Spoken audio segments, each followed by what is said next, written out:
Baik. Selamat Sabat buat kita semua dan senang sekali kita boleh bertemu kembali di acara PGSSI. Kita akan membahas tentang pelajaran sekolah Sabat ya. Dan narasumber kita seperti biasa Pendeta Dr. Jonathan Kuntaraf sudah siap. Judul pelajaran kita adalah Melihat Wajah Tukang Emas. Wah, ini luar biasa ya. Dan ayat hafalan kita terdapat dalam 2 Korintus 3 ayat 18. Dan kita semua mencerminkan kemuliaan Tuhan dengan muka yang tidak berselubung. Dan karena kemuliaan itu datangnya dari Tuhan yang adalah roh, maka kita diubah menjadi serupa dengan gambarnya dalam kemuliaan yang semakin besar. Baik, kita akan segera memulai pertemuan ini dan mohon kesediaan dari Bapak Lodi Surento untuk buka dalam doa. Baik, mari kita satu dalam doa. Bapa Semawi yang bertakhta dalam kemuliaan kerajaan sorga, kami datang menghampiri takhta kasih karunia-Mu Bapa. Kami naikkan pujian syukur limpah banyak terima kasih untuk kasih sayang Tuhan yang terus kami nikmati hingga pada pembukaan Sabat dan malam Sabat ini. Kami boleh berkesempatan untuk mengikuti kembali persatuan guru-guru sekolah Sabat PGSSI malam hari ini. Kami mengundang kehadiran sorga melalui kuasa Roh Kudus Tuhan untuk menaungi hati kami masing-masing yang ikut dalam Zoom ini. Agar ketika sebentar hamba Tuhan Pendeta Dr. Kuntaraf dengan penuh kuasa Roh Kudus akan menyampaikan pelajaran ini, menyatukan pelajaran ini boleh dapat kami mengerti dan kami boleh dapat transferkan kembali pelajaran yang sangat berarti bagi pengembangan karakter kami menjelang hari Tuhan yang semakin mendekat. Terima kasih Tuhan untuk kebersamaan umat-umat Tuhan yang menggambarkan sekali kelak kami akan melihat wajah Yesus secara langsung melalui karakter-karakter yang sudah diubahkan. Terima kasih Tuhan bersama dengan kelompok kami ini, hamba-Mu Pendeta Kuntaraf, Ibu Peggy, dan kami semua. Biarlah persatuan guru-guru malam ini hanya untuk memuliakan nama Tuhan saja. Kami berdoa bersyukur dalam nama Yesus. Amin. Amin. Amin. Terima kasih. Dan selanjutnya kita tidak berlama-lama dan segera dengan Pendeta Kuntaraf yang akan membahas pelajaran pada malam hari ini. Silakan Pendeta. Baik, selamat Sabat saudara-saudara sekalian di Indonesia. Selamat siang untuk mereka yang di Eropa. Saya lihat dari Jerman ada, dari Belanda, ya. Dan selamat pagi untuk mereka yang dari Amerika. Sabat adalah satu hari penuh sukacita di mana kita boleh bersekutu dengan Tuhan dan bersekutu satu sama lain. Dan pelajaran sekolah Sabat sangat penting di mana kita dapat bertumbuh di dalam kerohanian, lebih mengenal akan Tuhan kita, ya, lebih mengenal akan Alkitab. Baik, saya akan coba share screen, ya, untuk pelajaran yang penting ini dengan judul Melihat Wajah Tukang Emas.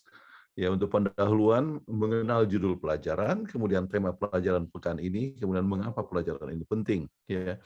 Nah, mengenal judul pelajaran di dalam pendahuluan ada lihat kisah tukang emas di India yang dikisahkan oleh Amy Carmichael. Ya, bagaimana Anda tahu kapan emas itu dimurnikan? Jadi rupanya di India mereka gunakan berbagai macam alat ataupun juga bumbu-bumbu, garam, asam, apa dan sebagainya. Kemudian untuk lihat bagaimana sampai emas itu sudah murni. Jadi pada saat ditanya, bagaimana Anda tahu bahwa emas telah dimurnikan? Jawabnya adalah saat saya melihat wajah saya di dalamnya. Artinya jadi kalau lihat wajahnya di emas itu, maka itulah artinya sudah murni. Jadi kita harus mengerti bahwa Allah sedang berusaha untuk menyucikan kita dan untuk memurnikan kita seperti emas, untuk mengubah kita menjadi gambarnya. Jadi diharapkan orang melihat kita bisa melihat akan Tuhan. Ya, ini sangat perkara yang sangat penting sekali di mana kita dapat merefleksikan akan tabiat daripada Tuhan. Oke, baik. Apakah masih bisa lihat? Jelas. Oh ya, Kok saya sendiri tidak lihat artinya. Oke. 4 tema pelajaran pekan ini, peran penting penderitaan dalam proses pembentukan pemurnian karakter, ya. Kemudian kita melihat bahwa pembentukan karakter adalah pemulihan citra Allah pada manusia, sebagaimana mereka diciptakan oleh Allah pada mulanya. Manusia diciptakan sesuai dengan peta Allah, dan kita coba dipulihkan untuk kembali untuk memiliki akan peta Allah, ya.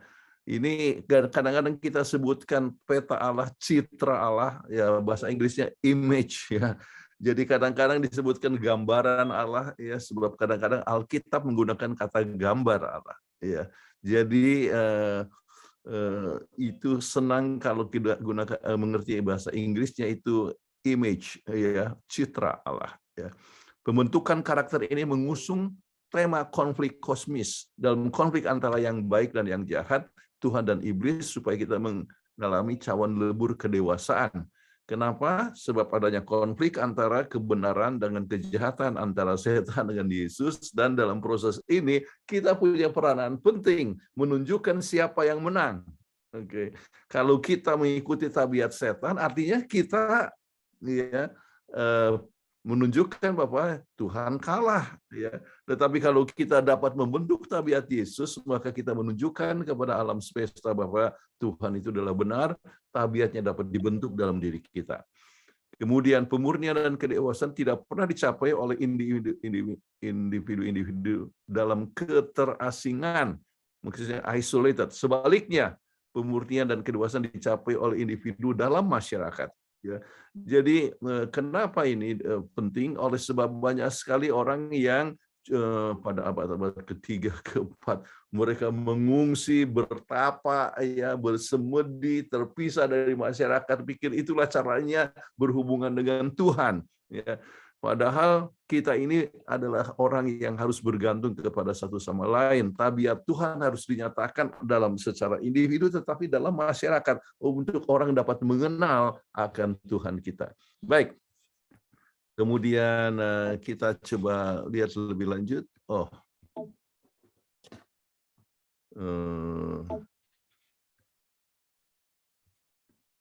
Oke.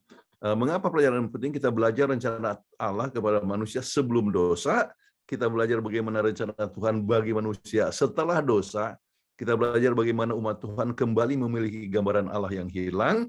Dan kita belajar bagaimana kita dapat menerima berbagai penderitaan yang kita alami dalam kehidupan ini. Sebab apa yang kita alami merupakan satu proses untuk penentukan tabiat yang disiapkan untuk kedatangan Tuhan, yaitu yang memantulkan akan tabiat daripada Yesus Kristus. Baik, bisa dibaca tentang ayat intinya, ya, 2 Korintus 3:18. Joy, silakan. Ya.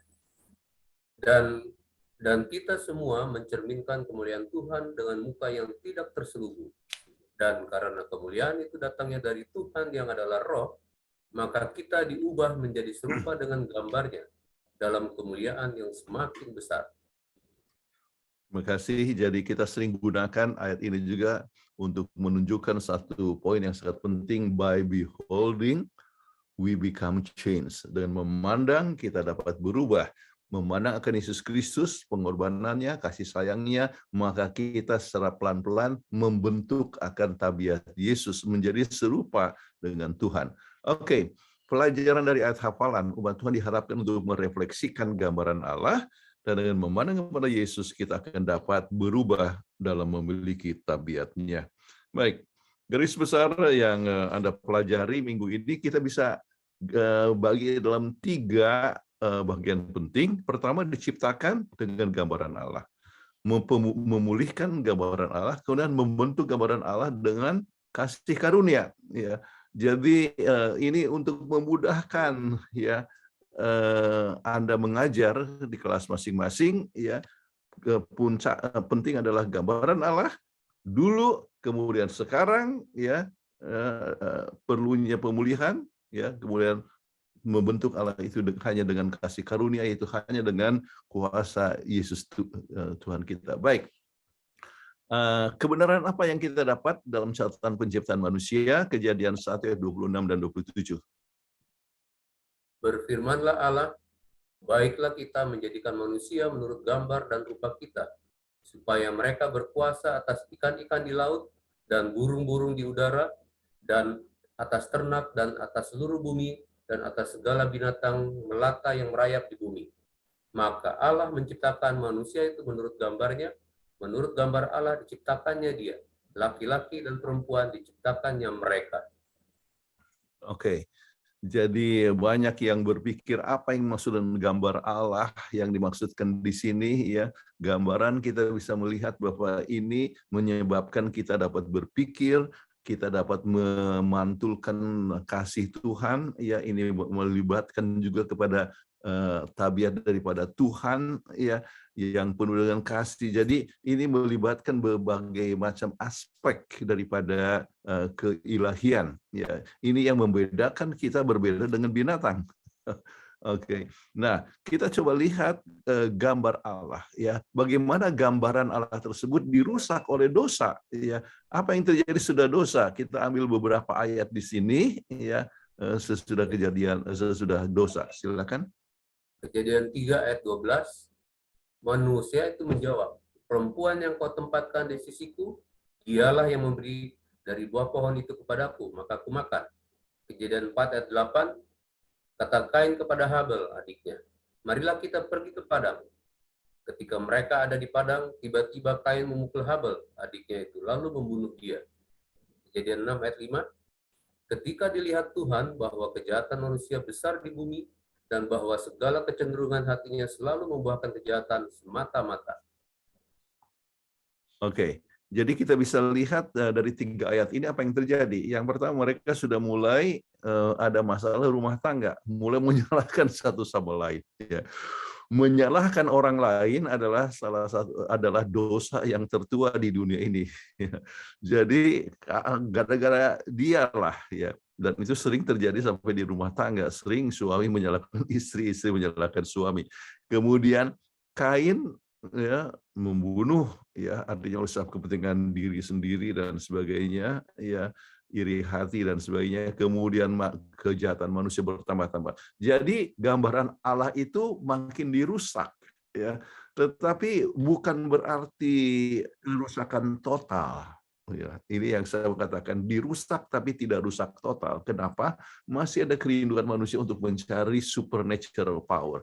Kerinduan manusia untuk mencari kuasa yang lebih besar daripada dirinya misalnya. Atau rumah tangga, kadang-kadang orang itu jahat sekalipun tetapi dia masih mencintai akan anaknya. Jadi gambaran Allah itu tidak hilang secara total, masih ada yang tersisa. Tetapi Tuhan mau supaya kita bisa kembalikan itu gambaran Allah. Baik, kisah dalam Alkitab yang menunjukkan bagaimana gambaran Allah yang ideal bagi umatnya telah dirusak akibat dosa. Ya, kita dapatkan berbagai macam, itu yang didiskusikan di kelas masing-masing. Ya, bagaimana kejahatan manusia. Misalnya Saul, Anda bisa katakan ya, mementingkan diri sampai dia berusaha untuk membunuh akan menantunya sendiri yang selalu menolong dia. Jadi kita bisa lihat banyak sekali contoh-contoh daripada Alkitab ya, bagaimana orang telah melakukan berbagai macam kejahatan. Ya, itulah sebabnya sampai terjadi pemusnahan manusia waktu zaman Nuh, ataupun juga Sodom dan Gomora, kejahatan demi kejahatan yang terjadi ya, jatuh bangunnya orang Israel itu ya, sampai akhirnya mereka harus dihadapi, artinya dikalahkan oleh negara yang lain atau kerajaan lain. Ini menunjukkan bagaimana gambaran Allah yang ideal telah dirusak akibat dosa manusia. Baik. Nah, sekarang kita masuk kepada bagian kedua, memulihkan gambaran Allah. Apakah rencana Tuhan bagi orang berdosa yang bertobat untuk menjadi milik kita di dalam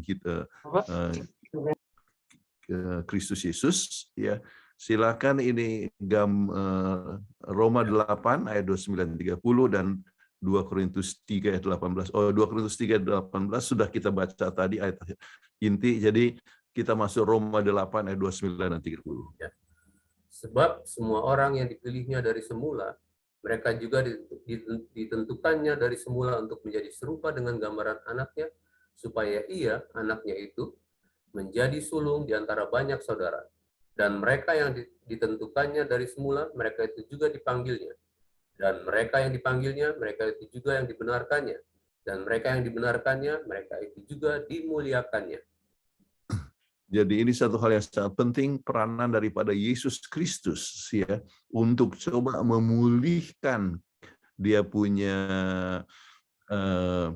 ini gambar Allah yang telah hilang dalam diri manusia ya. Kita dipanggil, dia datang ke dunia ini, kita dipanggil, kita dibenarkan, bukan kita benar, tetapi kita dibenarkan, kemudian dimuliakan, ya, yaitu kelihatan dalam tabiat kita masing-masing. Baik, untuk pemulihan gambaran Allah, kita semua telah dirusak oleh dosa. Namun keinginan ya adalah mengembalikan kita seperti semula, keinginan daripada Allah. Ini mengungkapkan rencana bahwa orang-orang yang menyerahkan hidup mereka kepada Roh Kudus, ya, dikatakan akan menjadi serupa dengan gambar anaknya. Kata Allah harus, atau gambar Allah, atau citra Allah, harus ditunjukkan kembali kepada dalam diri manusia. Kehormatan Allah, kehormatan Kristus termasuk dalam kesempurnaan tabiat umatnya. Ya. Kemudian bagaimana kita dapat memahami kutipan pena inspirasi di atas? Kita tahu bahwa orang Kristen tidak boleh lupa bahwa kita berada di tengah-tengah pertikaian akbar alam semesta, yaitu antara ya Yesus dengan setan. Oke. Pertikaian akbar atau pertentangan besar antara Kristus dan iblis sedang berlangsung di sekitar kita. Dan peperangan ini mengambil berbagai bentuk dan dimanifestasikan dalam banyak cara. Ya. Bukan hanya dengan peperangan misalnya di Ukraina dan di Rusia ya dan sebagainya, tetapi berbagai macam cara termasuk dalam tindakan kita masing-masing. Meskipun banyak yang tersembunyi, kita harus memahami bahwa sebagai pengikut Kristus kita memiliki peran dalam pertikaian akbar ini dan dapat membawa kehormatan bagi Kristus melalui hidup kita. Misalnya dalam pekerjaan, ya. Oke, kita harus tahu bahwa ada pertikaian, adanya persaingan dan sebagainya, dan apakah kita tetap mempertahankan kejujuran dengan tidak korupsi, misalnya. Kita menunjukkan kesetiaan, menunjukkan kerajinan.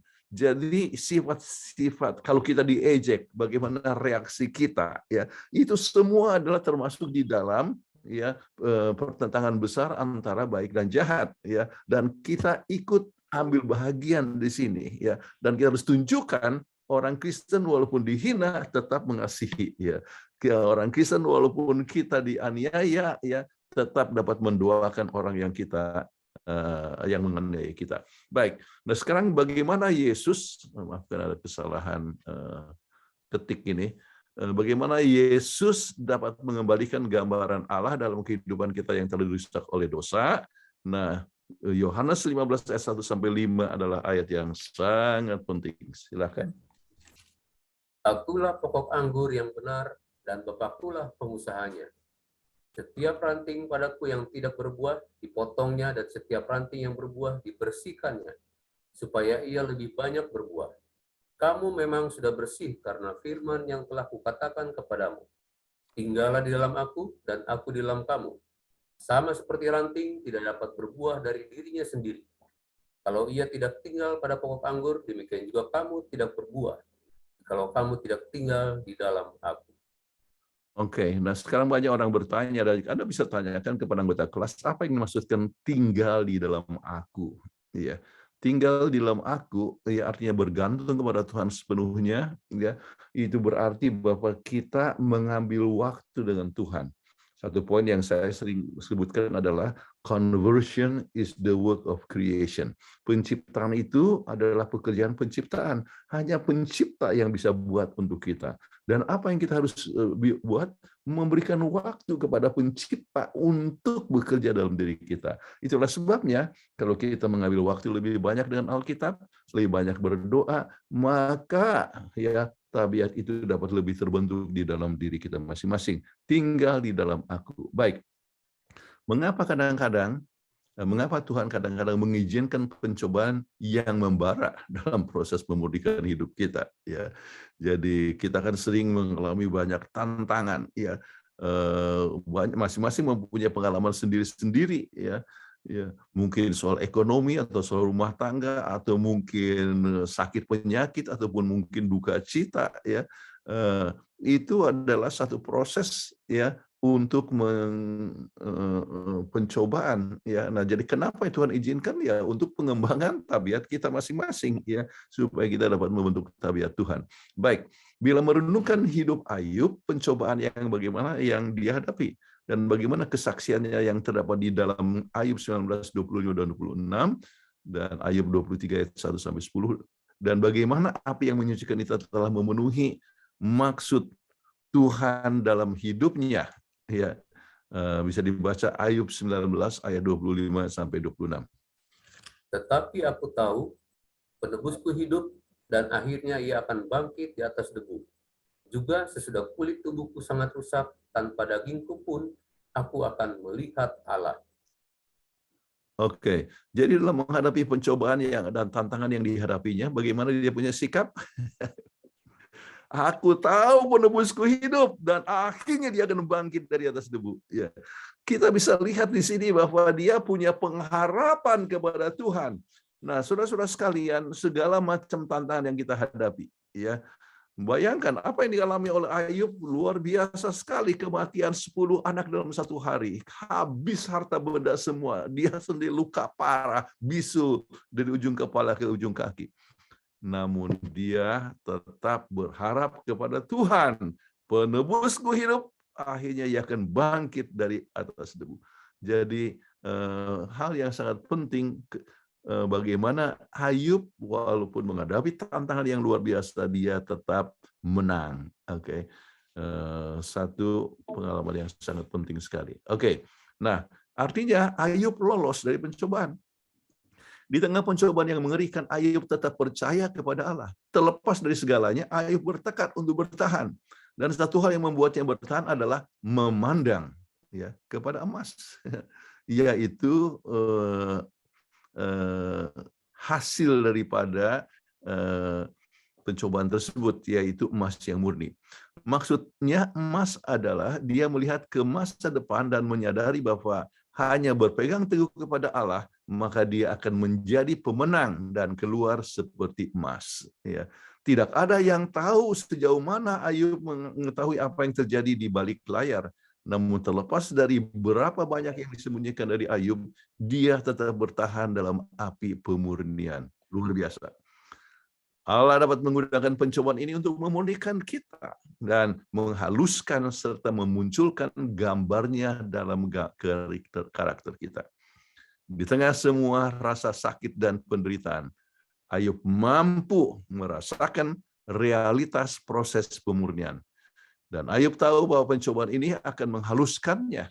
Oleh sebab itu, Ayub perlu memusatkan perhatiannya sehingga membantunya melewati masalah itu. Ya.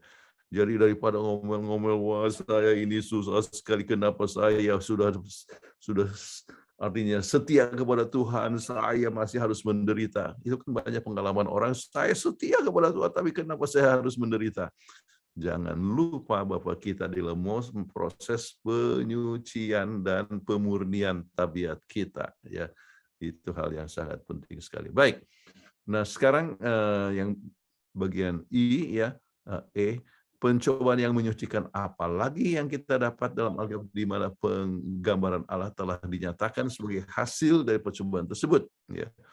Kita ambil contoh, ya, misalnya pengalaman dari teman-teman Daniel yang terdapat dalam Daniel 3, ya, mereka betul-betul harus masuk ke apa namanya itu furnace, ya, yaitu dapur api, ya.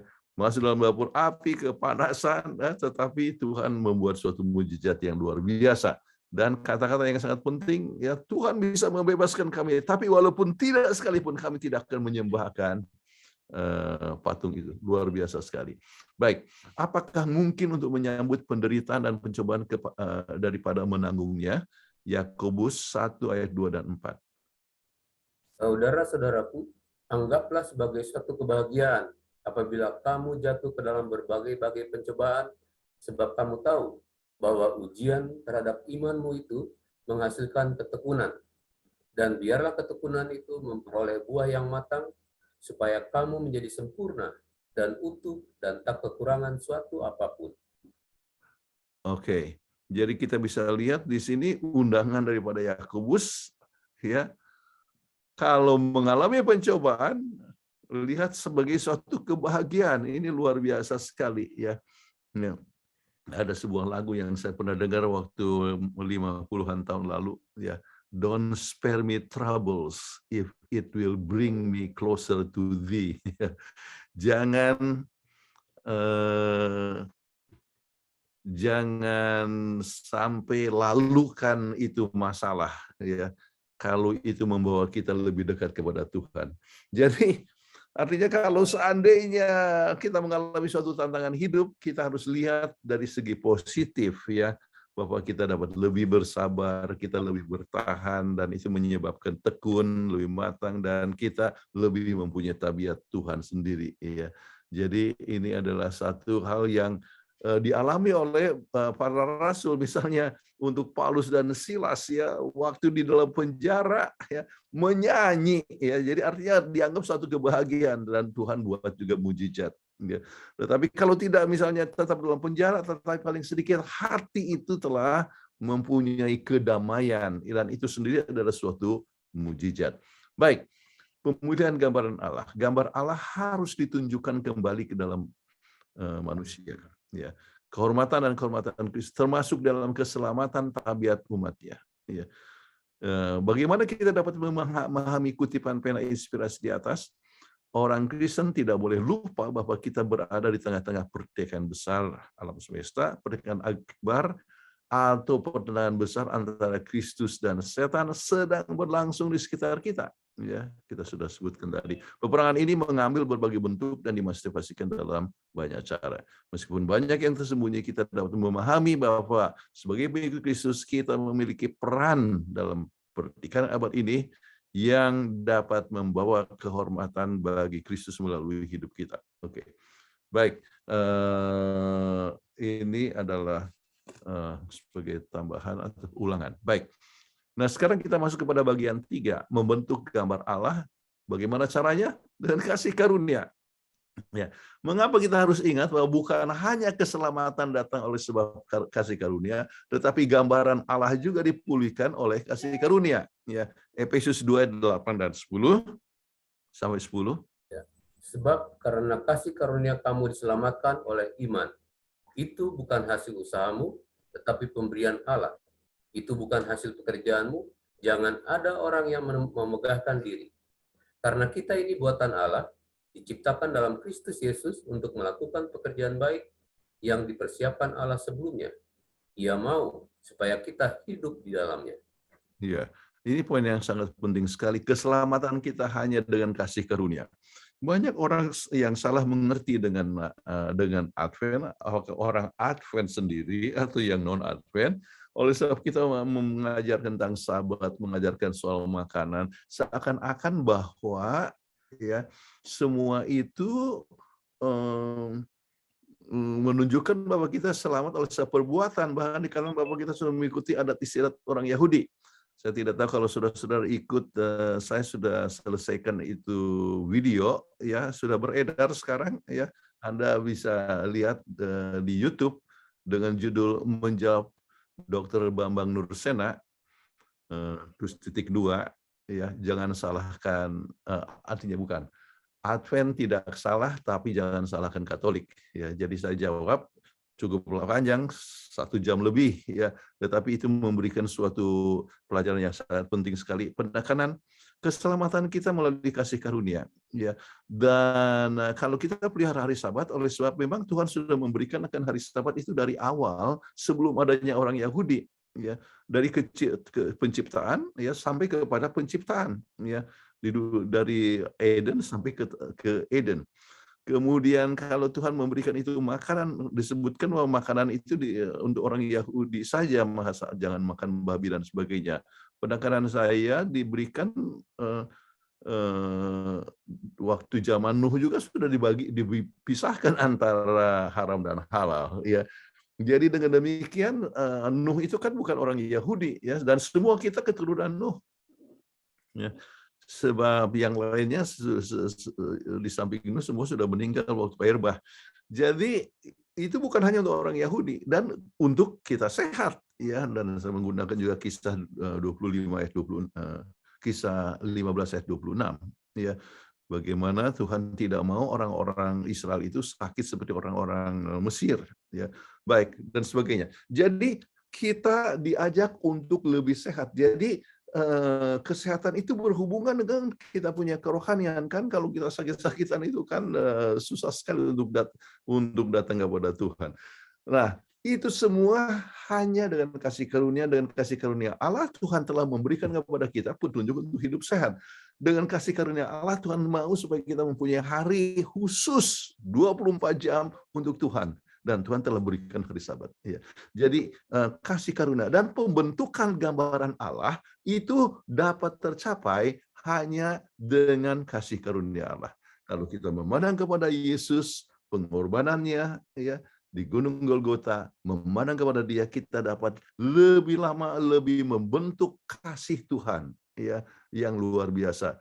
Kasih yang tidak mementingkan diri, kasih yang tanpa pamrih, kasih yang bukan untuk menonjolkan diri, tapi kasih oleh sebab merefleksikan tabiat Yesus di dalam hidup kita. Jadi ini hal yang sangat penting.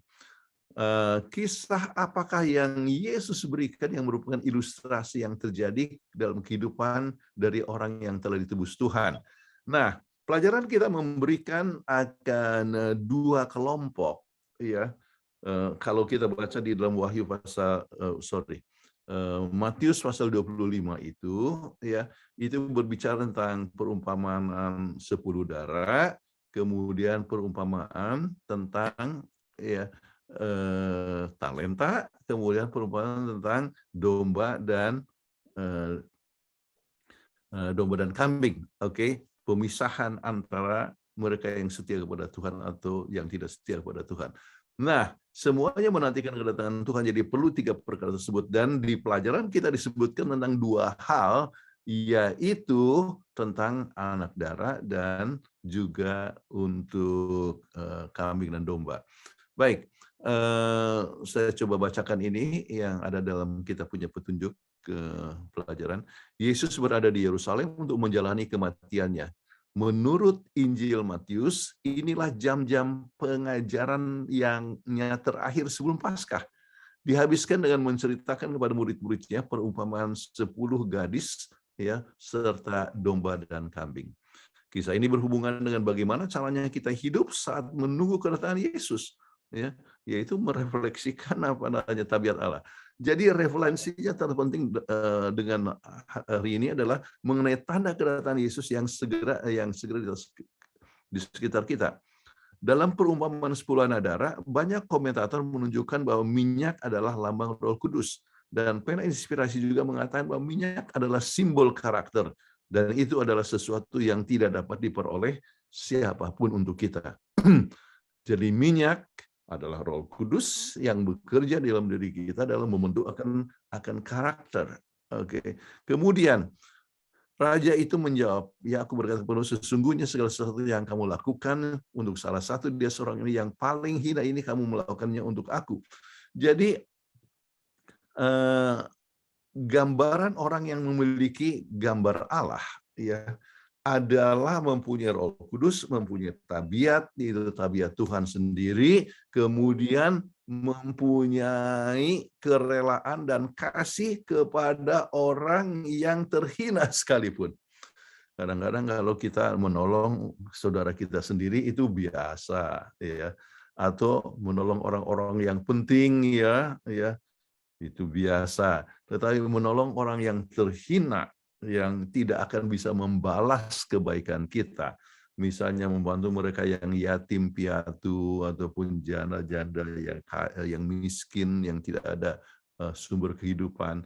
Kalau kita melakukan itu oleh sebab kasih, ya, kepada Tuhan, kasih pada manusia, itulah merefleksikan akan tabiat Allah yang agung. Baik, bagaimana gambaran Allah direfleksikan untuk jemaat yang mula-mula, ya orang Kristen yang mula-mula pada saat banyak penderitaan dan pencobaan. Baik, Kisah 2 ayat 44 sampai 47. Dan semua orang yang telah menjadi percaya tetap bersatu.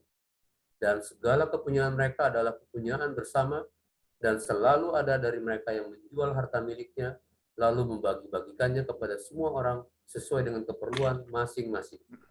Dengan bertekun dan dengan sehati mereka berkumpul tiap-tiap hari dalam bait Allah. Mereka memecahkan roti di rumah masing-masing secara bergilir dan makan bersama-sama dengan gembira dan tulus hati, sambil memuji Allah.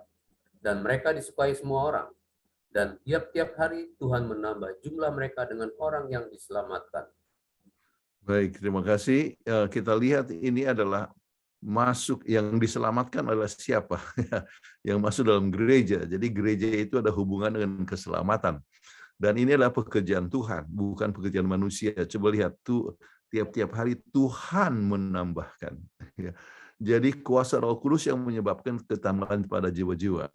Tetapi yang kita coba lihat di sini, gambaran daripada umat Kristen pada waktu itu adalah siap berbagi, ya, siap ya, menolong sesama manusia. Mereka duduk bersama, berbakti bersama-sama, dan gembira dan tulus hati memuji Tuhan. Ini adalah sifat-sifat yang harus ditunjukkan oleh orang yang mengasihi Tuhan, yang akan merefleksikan akan tabiat Tuhan. Kemudian, apakah nubuatan Nabi Daniel mengenai gambaran Allah direfleksikan pada umat yang telah ditebus pada akhir sejarah dunia? Ya, Daniel 12 ayat 1-3. Pada waktu itu juga akan muncul Mikael, pemimpin besar itu, yang akan mendampingi anak-anak bangsamu. Dan akan ada suatu waktu kesesakan yang besar, seperti yang belum pernah terjadi sejak ada bangsa-bangsa sampai pada waktu itu. Tetapi pada waktu itu bangsamu akan terluput, yakni barang siapa yang didapati namanya tertulis dalam kitab itu. Dan banyak dari antara orang-orang yang telah tidur dalam debu tanah akan bangun. Sebagian untuk mendapatkan hidup yang kekal, sebagian untuk mengalami kehinaan dan kengerian yang kekal. Dan orang-orang bijaksana akan bercahaya seperti cahaya cakrawala, dan yang telah menuntun banyak orang kepada kebenaran seperti bintang-bintang, tetap untuk selama-lamanya. Luar biasa, ini satu perjanjian yang diberikan oleh Daniel ya tentang apa yang akan terjadi pada masa depan. Jadi dikatakan pada waktu itu muncul Mikael, ya ini berbicara tentang Yesus ya yang akan mendampingkan anak-anak. Kemudian akan ada waktu kesesakan besar. Ini berbicara tentang great time of troubles ya. Great time of troubles yaitu merupakan salah satu yang terjadi pada masa 7 bala akhir. Jadi 7 bala akhir ya akan ada satu masa kesesakan yang besar. Sebetulnya 7 bala akhir itu untuk orang-orang jahat ya. Tetapi ya orang-orang Kristen yang setia kepada Tuhan akan di-blame ya, akan disalahkan untuk ya penderitaan yang mereka alami. Jadi akan ada satu kesesakan yang besar ya.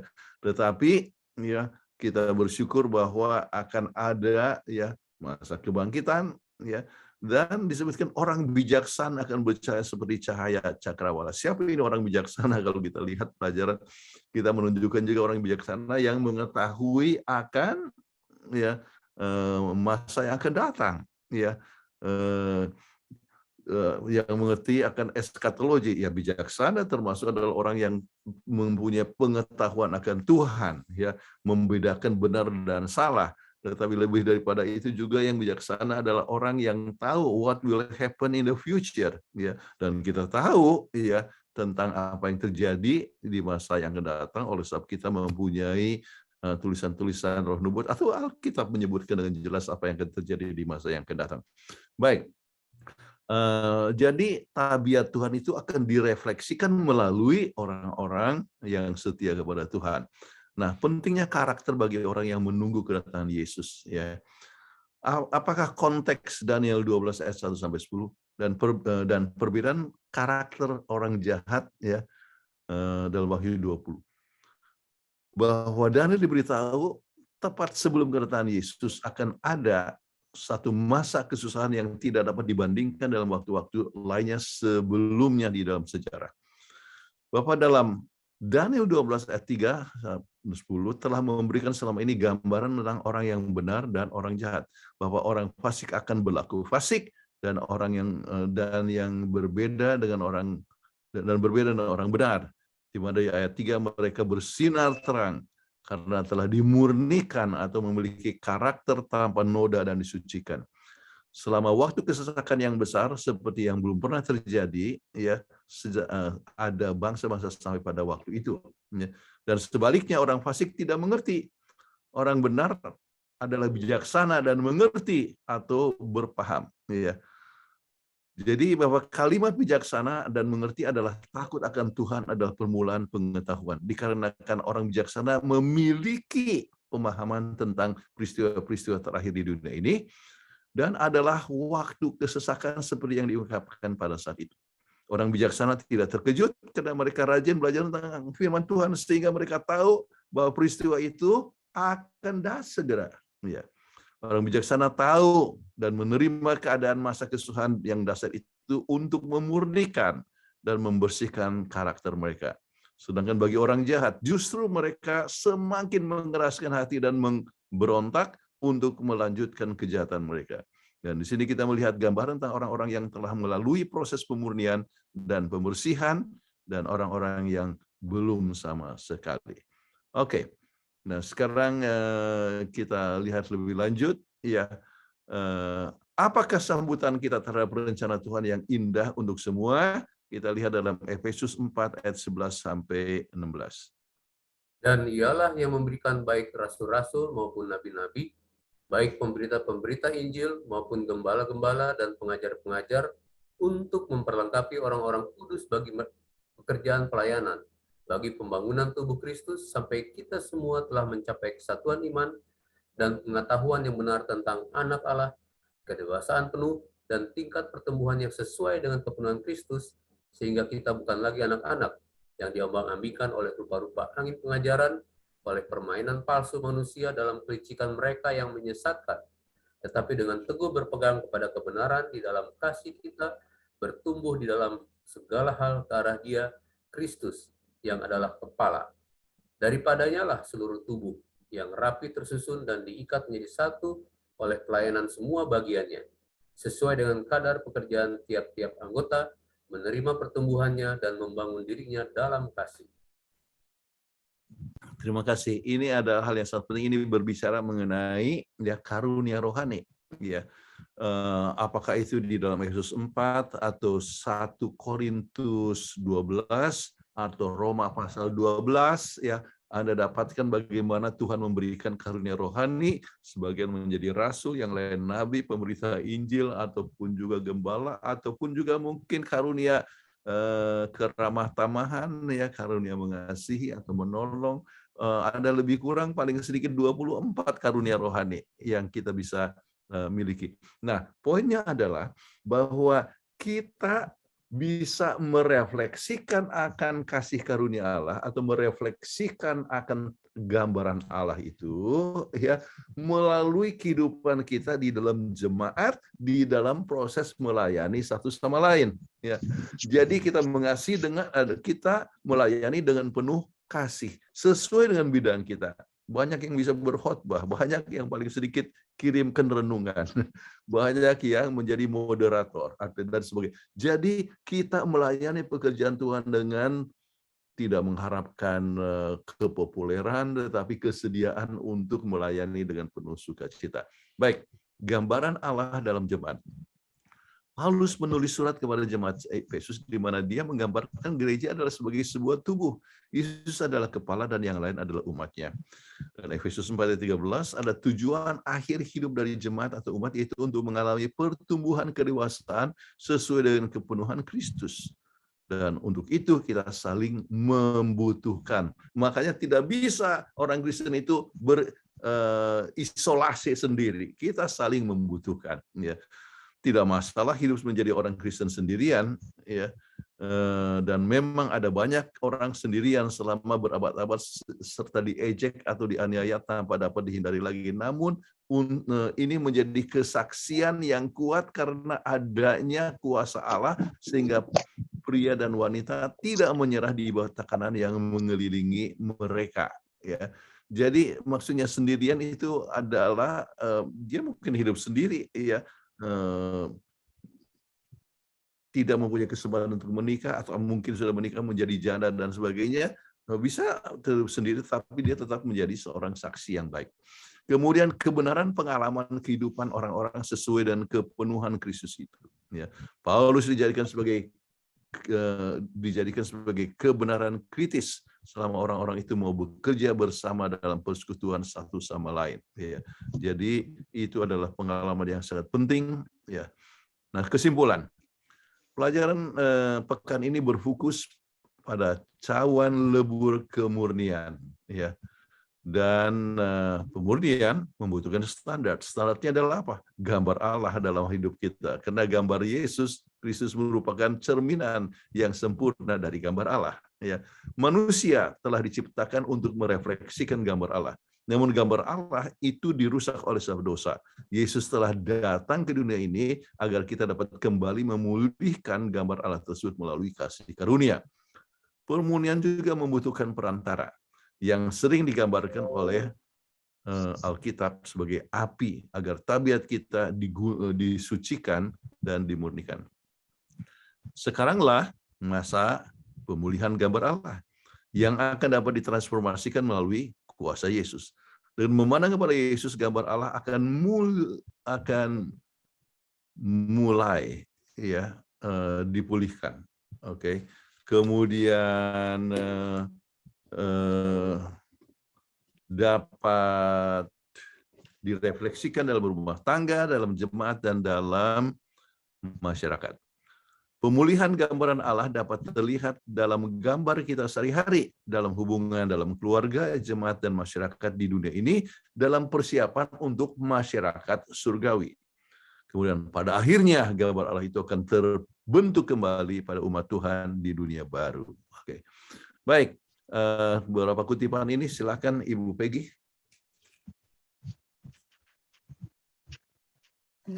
Education, halaman 225. Pembangunan tabiat adalah tugas terpenting yang pernah dipercayakan kepada manusia dan belum pernah sebelumnya hal itu dipelajari lebih penting daripada sekarang ini.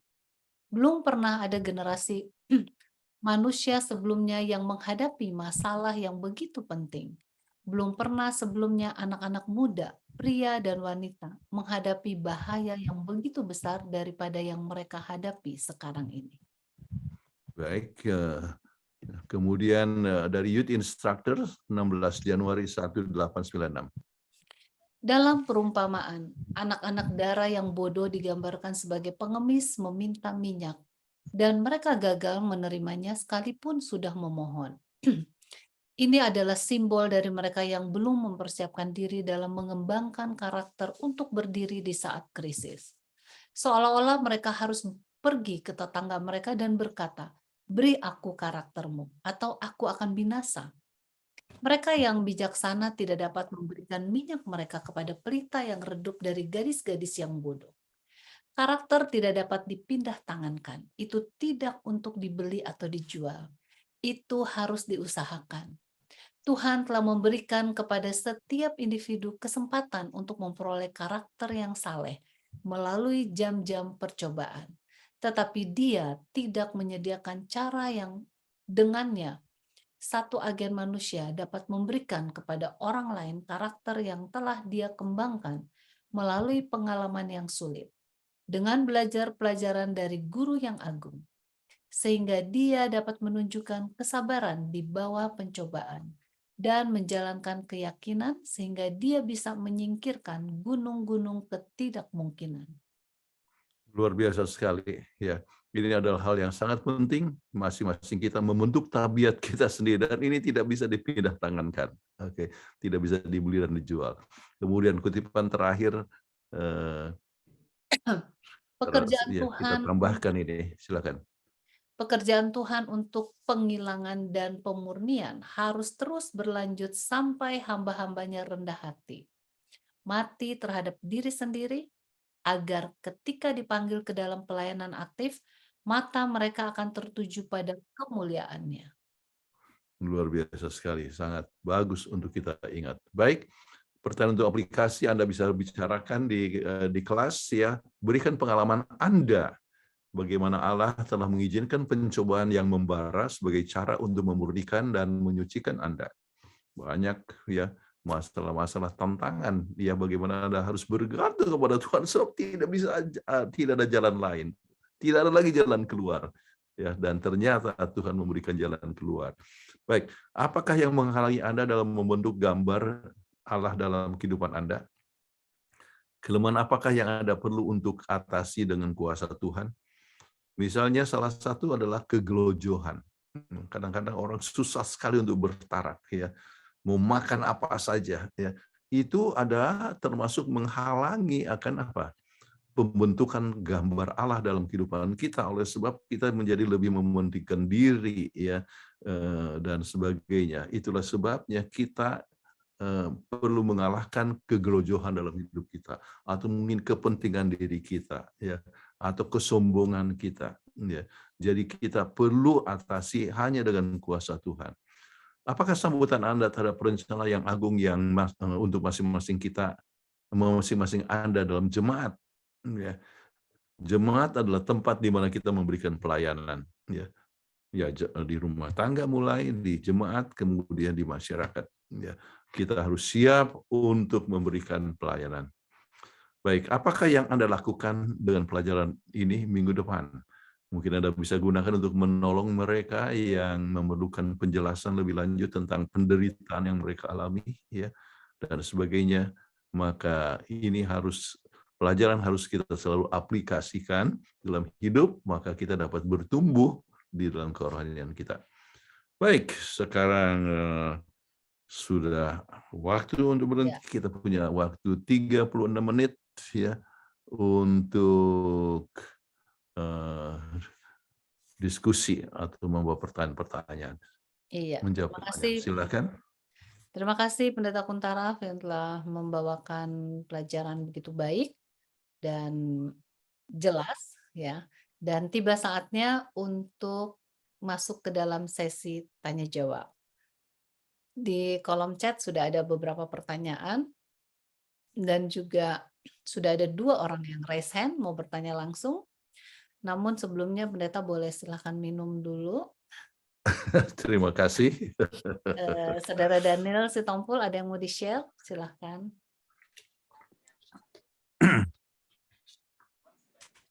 Oh, ini wajahnya saya kenal kayaknya ya. Ini adalah acara wanita dan pria kekasih Tuhan, merupakan doa subuh, dan judulnya adalah Mujizat Kesembuhan Sebelum Operasi Dimulai. Dan dibawakan oleh narasumbernya Peggy Iskandar Wawor. Hari Sabat subuh tanggal 23 Juli jam 4.15 dimulai. Jadi bagi saudara-saudara yang mau bergabung silakan catat ini Zoom ID-nya 999-8000-233 dengan passcode 7777 gitu, 6 kali 7-nya. Dan berikutnya adalah acara dari Oral Channel hari Minggu pagi, kesaksian perjalanan pelayanan dari Pendeta Dr. Hizkia Israel Misa, perjalanan yang takkan berakhir.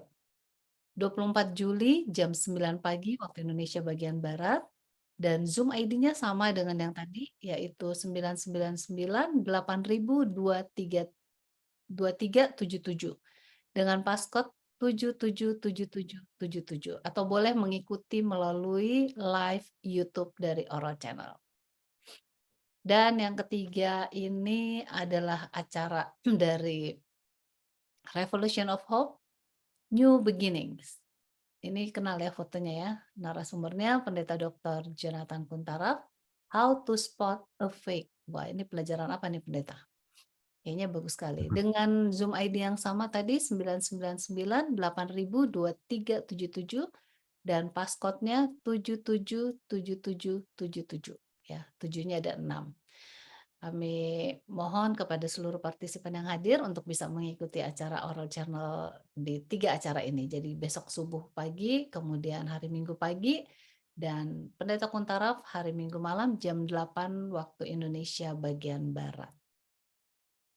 Baik, sekarang kita akan masuk kepada sesi tanya jawab. Saya akan bacakan dulu pertanyaan yang ada di kolom chat. Oke. Dari Bapak Bernardus Kaja. Selamat Sabat Pak Pendeta, izin bertanya. Ayub nabi atau bukan? Apa yang dimaksud dengan nabi? Ya. Nabi adalah seorang yang mendapatkan hayal daripada Tuhan atau terang daripada Tuhan dan disampaikan pada orang lain.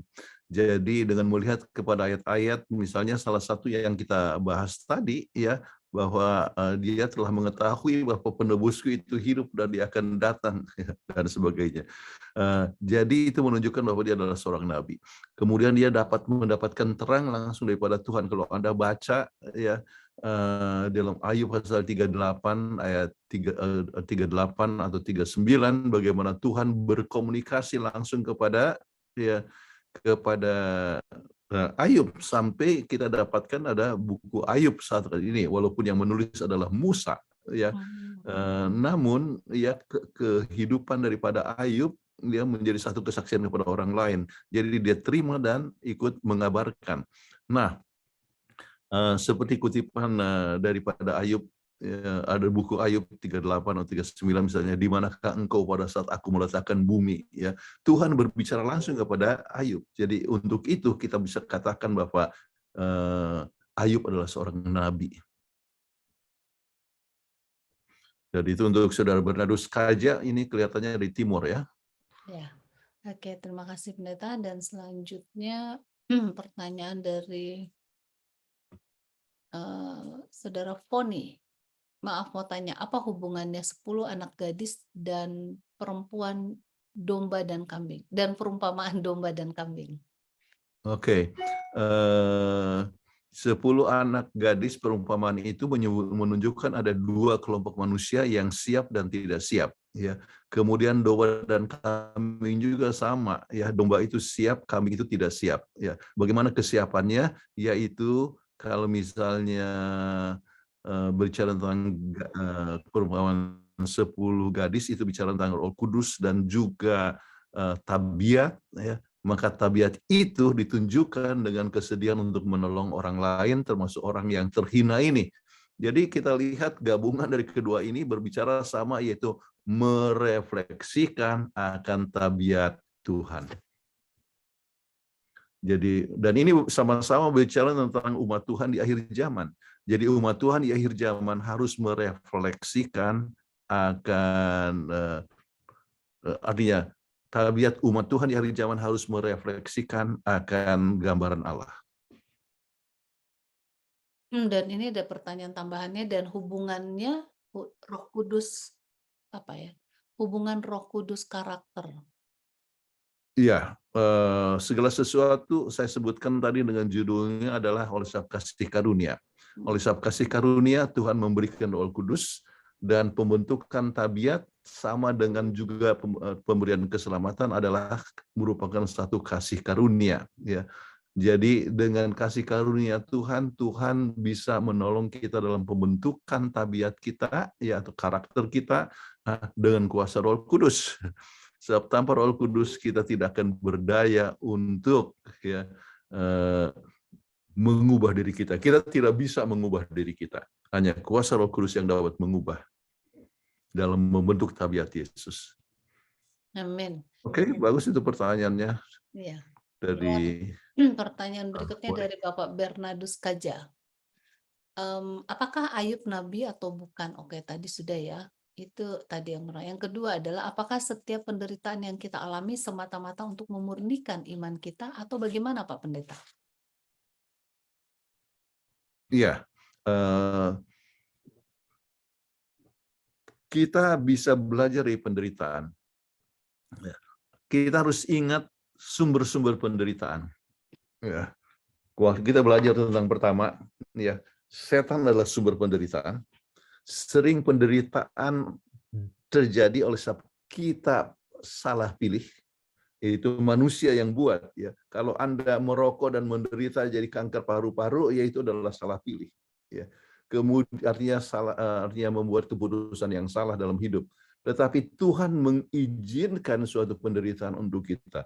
Nah, jadi untuk memurnikan kita, Tuhan mengizinkan penderitaan itu datang kepada kita, ya. Nah, sekarang apakah itu untuk memurnikan, kata-kata semata-mata untuk memurnikan iman kita, ya? Saya tidak katakan hanya semata-mata, ya. Kalau hanya semata-mata itu artinya kan hanya untuk memurnikan, tidak, ya. Tetapi ada juga tujuan yang lain untuk menunjukkan bagaimana setan bekerja, kemudian menunjukkan bagaimana kesalahan kita yang kita buat, ya. Jadi bukan hanya semata-mata, tetapi salah satu adalah untuk supaya kita bisa dimurnikan secara tabiat kita. Amin.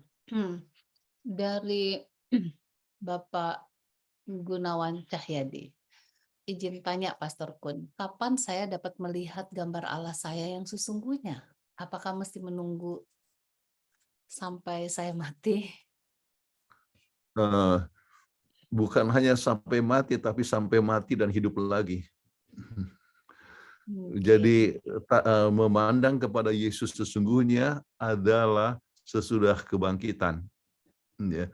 Jadi jangan khawatir, yang kita sudah mulai membentuk sekarang ini, ya.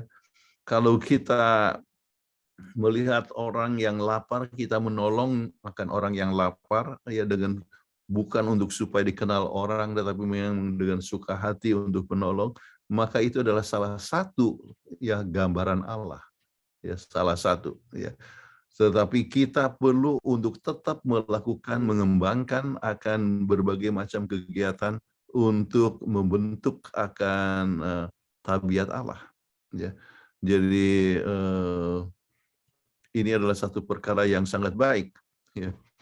Ini saya lihat ada Ibu Corrie Sanger di sini dari Belanda. Beliau ini sering kumpul-kumpul, jual kue, ya, dapatkan dana untuk menolong panti asuhan kita, ya. Itu adalah satu tindakan yang baik. Jadi berat satu kegiatan, ya, untuk menolong orang yang kita juga tidak kenal. Anak-anak panti asuhan itu kan umumnya kita tidak kenal, ya. Tetapi kita siap menolong, ya, membuat kegiatan menolong mereka, itu adalah satu tindakan yang terpuji. Jadi kita perlu lebih banyak kegiatan pelayanan masyarakat yang tanpa pamrih kita lakukan. Jadi itu adalah satu tindakan yang baik yang merefleksikan akan, ya, tabiat Tuhan. Tetapi yang sempurna, ya, tabiat Tuhan atau wajah Tuhan kita baru lihat sesudah Yesus datang.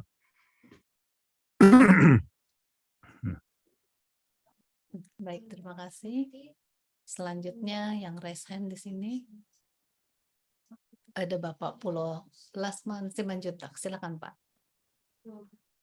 Shalom, selamat malam, selamat sahabat. Terima kasih Bu Peggy, Pak Pendeta Puntaraf. Ini dalam konteks penderitaan, konteks kesakitan. Ada pertanyaan di kelas UKSS saya, bertanya seperti ini, Pak Lasman, bagaimana ini? Ada seorang anak sejak lahir, dia menderita, dia kesakitan, dia melarat, sampai remaja makin menderita, makin melarat, sampai berumah tangga pun makin sulit hidupnya.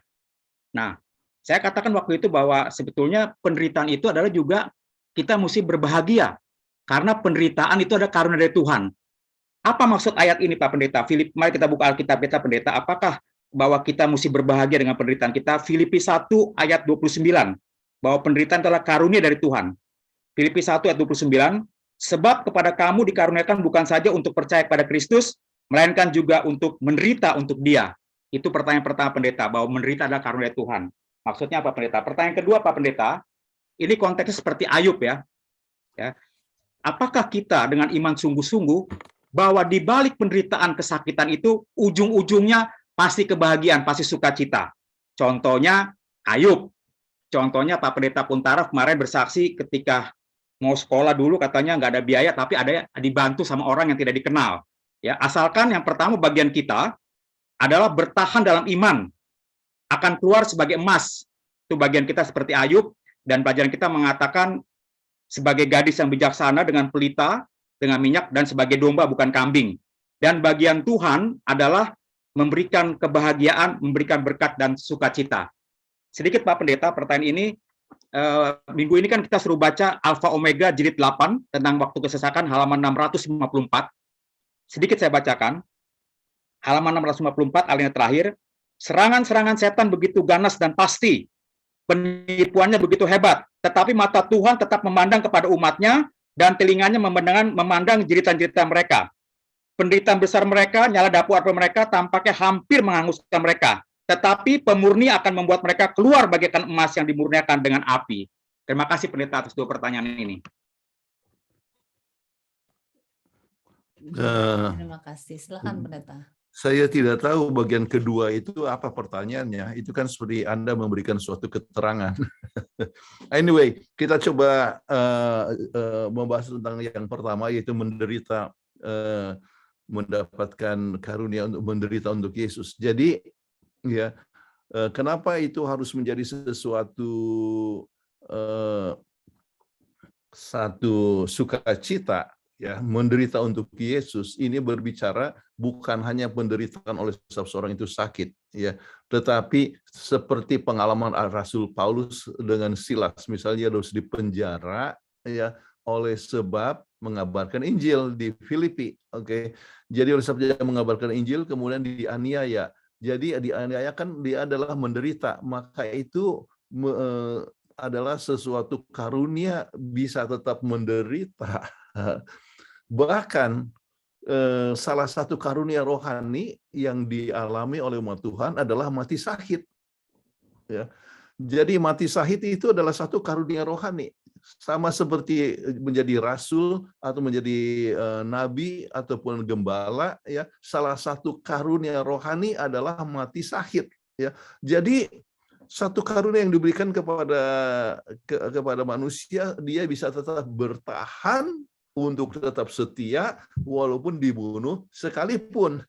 Jadi itu berarti adalah satu karunia rohani, ya, tetap bertahan. Jadi menderita yang dimaksudkan di situ adalah penderitaan oleh sebab mempertahankan kebenaran, dan kita harus bersyukur untuk itu.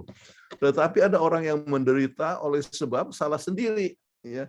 Jadi kalau orang salah sendiri, ya, misalnya saya ambil contoh, ya, seorang melakukan suatu kejahatan, masuk dalam penjara, ya, jadi dia di penjara seumur hidup, ya, maka itu apa namanya, sukar untuk katakan bahwa itu adalah karunia, ya, itu adalah kejahatan yang artinya penderitaan yang dilakukan oleh sebab kejahatan sendiri. Itu hanya untuk memberikan kesadaran bahwa manusia itu harus menurut akan hukum negara, misalnya.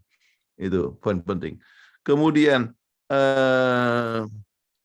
poin yang kedua, saya tidak lihat Bapak Anda mengajukan pertanyaan seperti yang justru menjelaskan kutipan. Ya, gini Pendeta, pelajaran kita ini makin materi kita, apakah pendeta juga sependapat dengan mengatakan bahwa ketika kita mulai penderitaan, kesakitan, pergumulan, pencobaan, seperti Ayub dan seperti yang lain itu, pasti ujung-ujungnya pasti kebahagiaan Pendeta. Kebahagiaan, sukacita, asalkan tadi ada bagian kita tetap iman dengan kuat seperti bertahan seperti emas, dan seperti bagian Tuhan, nanti Tuhan akan berkati kita. Apa seperti itu Pendeta? Ya, ujung-ujungnya itu adalah, ya, suatu sukacita, ya, itu adalah benar walaupun, ya, kita harus ingat, ya, ada jangka pendek, ada jangka panjang. Ya, jadi ada orang yang memang menderita terus, ya, sampai mati juga menderita, ya. Tetapi untuk jangka panjangnya, ya, sukacita di surga nanti, ya, di dunia baru. Jadi secara jangka panjang adalah benar, tetapi jangan pandang bahwa semua akan seperti Ayub, dalam arti di dunia ini dia enak, kemudian menderita, akhirnya enak lagi. Ya, tidak semuanya itu begitu. Ya, ada orang yang sampai meninggal mengalami sesuatu derita, ya, namun Tuhan izinkan itu untuk kebaikan Injil, sama seperti Yohanes. Ya, akhirnya apa? Ya, dipancung kepalanya, tetapi dia menghadapi, ya, kematian dengan penuh pengharapan kepada Mesias, ya. Jadi itu adalah suatu berkat untuk dia walaupun dia menderita di penjara. Makasih Pak Boleh Pendeta. begitu?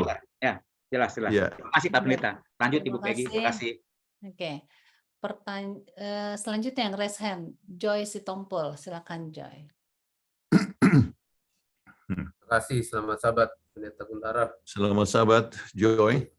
Pelajaran sahabat ini sangat bagus sekali dan sangat menarik tentang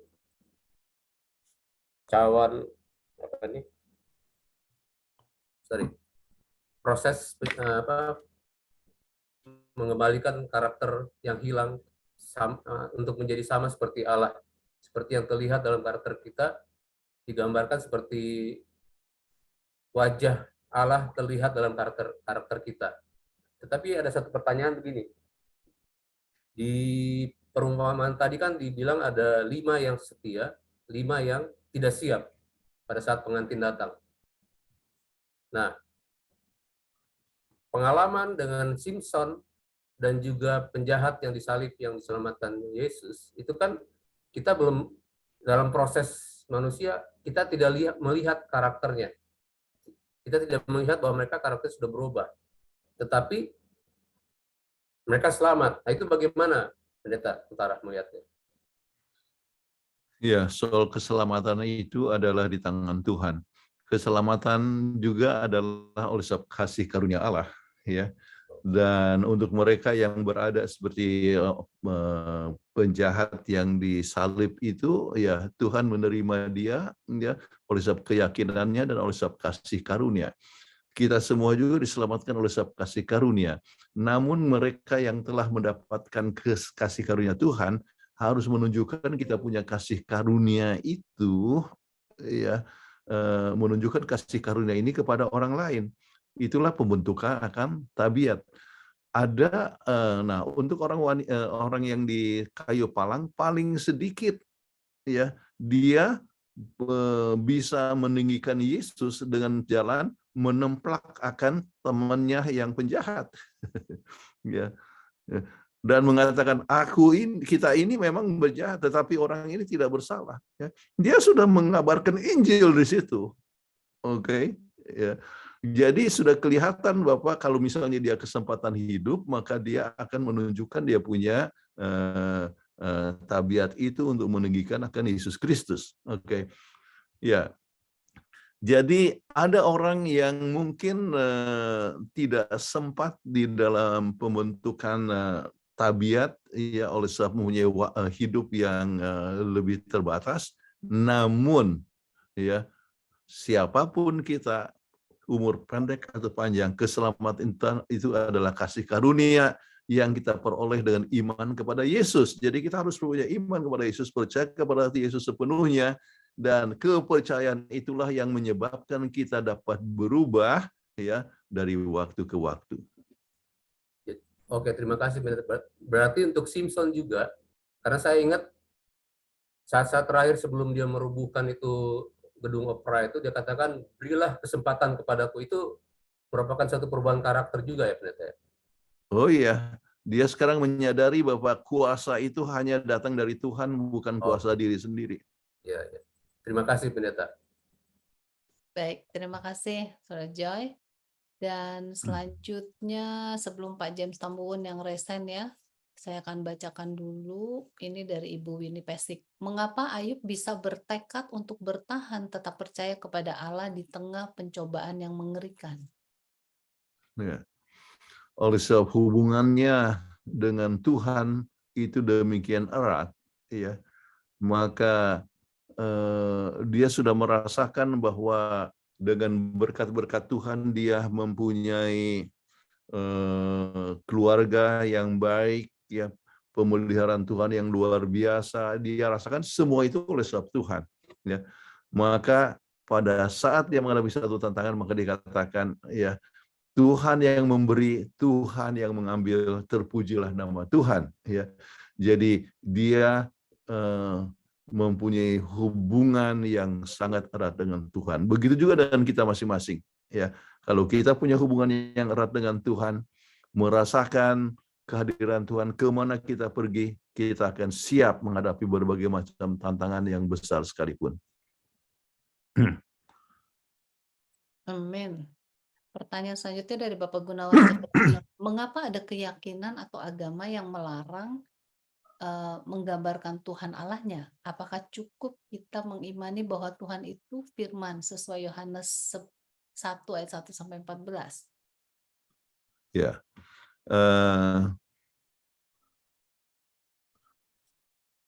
Yang disebutkan di sini melarang menggambarkan Tuhan, ya, ini berbicara mengenai masalah gambar Tuhan yang dikatakan bahwa Tuhan ini begini, ya. Ya, kita sendiri tidak tahu, kecuali ya kita tahu bahwa Tuhan Yesus punya wajah, oke. Nah, mereka melarang itu adalah untuk menghindarkan penyembahan kepada gambar itu. Jadi kalau orang, bahkan kita juga dilarang untuk membuat patung. Kenapa kita harus melarang dibuat patung? Supaya orang jangan menyembah akan patung. Sebab menyembah akan patung yang menjadi karya daripada manusia adalah sama seperti menyembah akan karyanya sendiri. Dan itu adalah merendahkan akan Tuhan. Ya, jadi Tuhan itu tidak bisa digambarkan dengan kita punya gambaran. Ya, itulah sebabnya kita menghindarkan, tetap menggambar dengan tangan dan sebagainya. Tetapi saya ingin tekankan di sini, Saudara Gunawan Cahyadi, gambaran yang kita maksudkan di sini bukan soal gambar tulisan tangan. Ini adalah mengenai sesuatu perkara yang lebih bersifat abstrak, ya. Dan itu adalah gambaran, itu adalah merefleksikan, ya. Itu adalah citra, itu berhubungan dengan tabiat, ya. Jadi tabiat Allah itu gambaran Allah, ya. Jadi itu yang dimaksudkan, bukan gambar lukisan. Ini berbeda, ya. Baik, terima kasih. Dan pertanyaan selanjutnya dari Bapak Johnson Sitorus. Izin bertanya Pastor Kuntaraf, apakah domba dapat berubah menjadi kambing dan sebaliknya kambing menjadi domba? Sudah jelas kambing tidak akan berubah dengan domba, domba tidak akan berubah dengan kambing, tetapi sifat kambing dapat berubah menjadi domba dan sifat domba menjadi kambing. Jadi ini kalau kata bisa berubah, Pendeta Kuntara bilang bisa domba bisa jadi kambing, itu kan arti perumpamaan, ilustrasi, ya. Yang menjadi hal yang sangat penting kita ketahui adalah sifatnya, ya. Jadi sifat kambing yang dimaksudkan di situ dengan perumpamaan tersebut adalah, ya, dia mementingkan diri, tidak memberikan pelayanan dan sebagainya, dan tidak memberikan pertolongan kepada orang yang terhina. Tetapi sifat daripada domba yang digambarkan dengan domba di sini siap untuk melawat orang yang dalam penjara atau yang sakit, ataupun juga memberikan pertolongan orang yang membutuhkan. Nah, sifat-sifat itu hanya dapat dibentuk dengan kuasa Tuhan. Jadi kalau seorang itu mempunyai hubungan dengan Tuhan, maka dia akan bisa membentuk sifat-sifat yang digambarkan sebagai domba tersebut. Jadi rahasianya adalah datang pada Tuhan, bertobat, memulai hidup baru, meninggalkan sifat mementingkan diri, dan mulai membentuk sifat domba yang siap untuk melayani. Amin. Saya akan mudah-mudahan menolong ini Saudara Johnson Sitorus. Iya. Terima kasih, Pastor. Puji Tuhan. Kepada Pak James Tambuwun yang raise hand, silakan Pak James. Shalom, selamat malam, selamat sahabat semua. Selamat sahabat. Selamat sahabat, Saudara James Tambuwun. Pak Pendeta, saya ada pertanyaan ini tentang di hari Jumat itu tadi sudah dibacakan sama kita. Dalam perumpamaan gadis-gadis yang bodoh digambarkan sebagai pengemis minyak dan gagal menerimanya atas permintaan mereka. Ini adalah simbol dari mereka yang belum mempersiapkan diri dari mengembangkan karakter untuk berdiri di atas krisis. Seolah-olah mereka harus pergi ke tetangga mereka dan berkata, berilah karaktermu, aku akan binasa. Mereka yang bijaksana tidak dapat memberikan minyak mereka kepada pelita yang redup dan gadis-gadis yang bodoh. Karakter tidak dapat dipindah tangankan, itu untuk dibeli atau dijual. Itu harus diusahakan. Nah, ini saya garis bawahi, harus diusahakan. Sementara tadi saya ikuti pendeta kan bilang keselamatan itu kasih karunia, apalagi di Efesus kan 7:8 itu bukan usaha kita. Ini karakter ini dalam kutipan Ellen G. White itu harus diusahakan. Itu yang pertama. Terus yang kedua, yang pertanyaan hari Jumat itu di keempat, pendeta. Sama juga nih. Helen Keller yang tuli dan buta sejak usia dini, menulis karakter tidak dapat dikembangkan dengan mudah dan tenang. Hanya melalui pengalaman, pencobaan, dan penderitaan jiwa dapat dibuatkan. Visi dijernihkan, ambisi diilhami, dan kesuksesan dicapai. Apakah Anda setuju? Nah itu tanya. Diskusikan hubungan antara karakter, penderitaan, dan pertentangan besar itu. Yang saya mau tanya tentang ini halaman 45 ini, sehubungan dengan pertanyaan ini. Yang pokok pelajaran pendeta. Ketiga, pembentukan karakter ini mengusung tema konflik kosmis. Dalam konflik antara yang baik dan yang jahat, Tuhan dan iblis, kita mengalami cawan lebur kedewasaan. Kedewasaan itu yang bagaimana, pendeta? Apa sesimpel aja itu kedewasaan, sedangkan pertentangan besar antara Yesus dan setan. Saya kira udah mulai dari surga dan malaikat banyak kalah. Dia kalahkan di surga, dia seret, dan kita di bumi ini. Bagaimana, pendeta? Itu. Terima kasih pertanyaan, pendeta. Baik, terima kasih. Dikatakan bahwa ditanyakan tentang harus diusahakan. Ya. Saya mau tanya, apa itu tabiat? Sesuatu yang kita buat tiap hari menjadi kebiasaan. Setiap kebiasaan yang kita lakukan menjadi tabiat. Ya. Jadi tabiat itu tidak bisa tidak adalah sesuatu yang kita lakukan. Ya. Namun, ya, yang menyebabkan kita bisa melakukan yang baik adalah kasih karunia Allah. Tanpa kasih karunia, kita tidak bisa menghasilkan sesuatu yang baik. Ya. Jadi Roh Kudus yang menyebabkan kita bisa untuk menolong orang, menunjukkan kasih, ya, menolong tanpa pamrih, melakukan kegiatan itu dengan penuh sukacita dan sebagainya. Ya.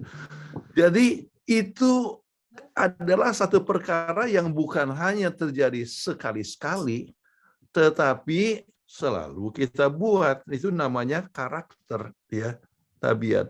Kenapa? Berasal dari kebiasaan, dan kebiasaan itu dari satu tindakan yang kita bisa selalu lakukan. Ya. Jadi tidak bisa, tidak harus memang diusahakan, tetapi diusahakan, ya, merupakan sambutan daripada karunia yang Tuhan berikan kepada kita. Ya. Jadi sama dengan Alkitab, Tuhan memberikan hayal. Ya. Kalau orang hanya menerima hayal, tidak menuliskan, ya, maka, ya, itu hanya sekedar hayal. Tetapi untuk jadi Alkitab perlu ada orang yang menuliskan. Jadi harus diusahakan untuk menulis. Tetapi apakah itu firman Allah? Firman Allah. Apa tuh? Karunia Allah, ya. Namun kita bisa lihat kerjasama antara manusia dengan Allah, yaitu bergantung, ya, mereka yang bergantung kepada Tuhan sepenuhnya. Jadi karakter merupakan satu hal yang kita harus usahakan dengan menggunakan akan karunia yang Tuhan berikan kepada kita.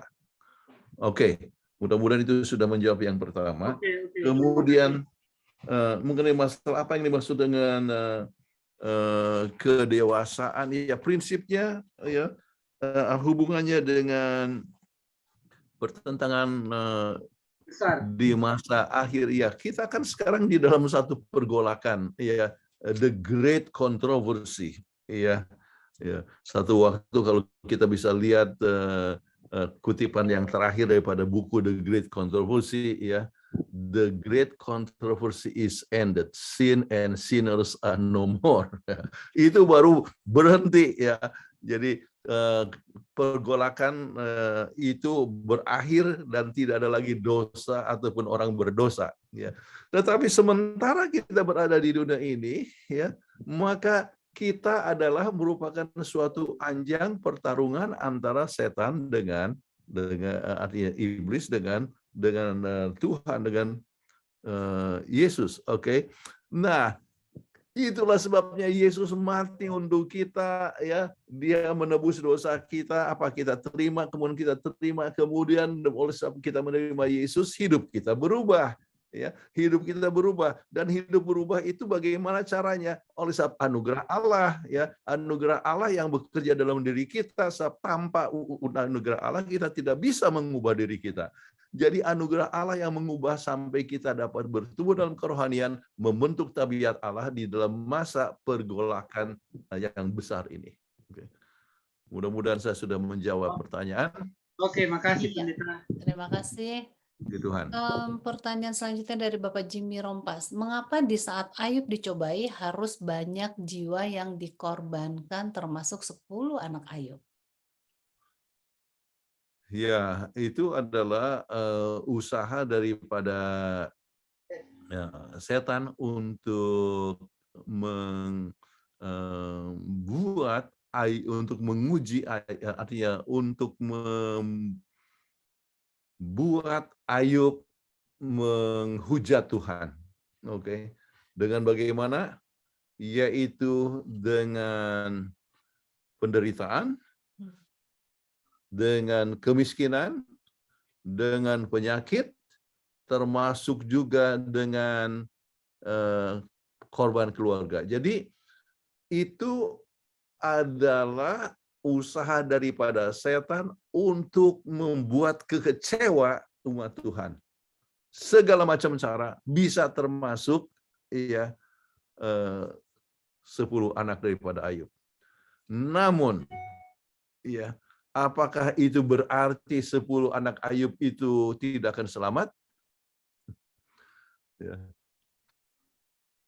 Walaupun mereka meninggal, ya, kalau mereka mempunyai hubungan dengan Tuhan, makanya ibunya, bapaknya selalu memberikan korban untuk keselamatan anak-anaknya. Walaupun menderita sekalipun, ya, mati, tetapi bukan berarti bahwa mereka itu tidak akan selamat, ya. Jadi mereka akan bisa mendapatkan keselamatan selama mereka bisa bergantung kepada Tuhan sepenuhnya. Jadi sama seperti keadaan kita kadang-kadang, ya, untuk usaha setan membuat kita kecewa dan mengorbankan bukan hanya harta tetapi jiwa dan sebagainya, ya. Tapi kita kalau tetap setia, artinya bergantung kepada Tuhan, maka kita pun bisa menjadi pemenang walaupun menghadapi tantangan yang besar sekalipun. Amin. Untuk selanjutnya pertanyaan dari Bapak James. Izin bertanya, bagaimana kita bisa mengukur atau mengetahui karakter kita sudah terlebur menjadi emas? Kita sukar untuk mengatakan ini sekarang ini sebab kita lihat dari segi mata manusia. Oke.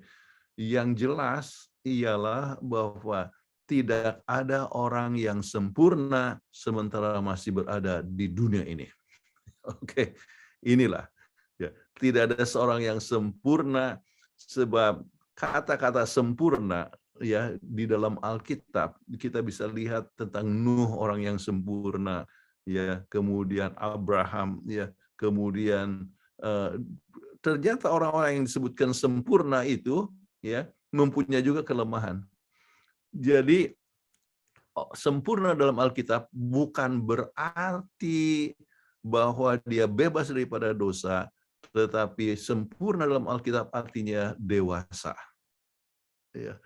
Dan untuk mengukur ini, kita hanya bisa berkata seperti yang dikatakan di dalam buku Matius pasal 7 ayat 20, dari buah-buahnya kita mengenali dia.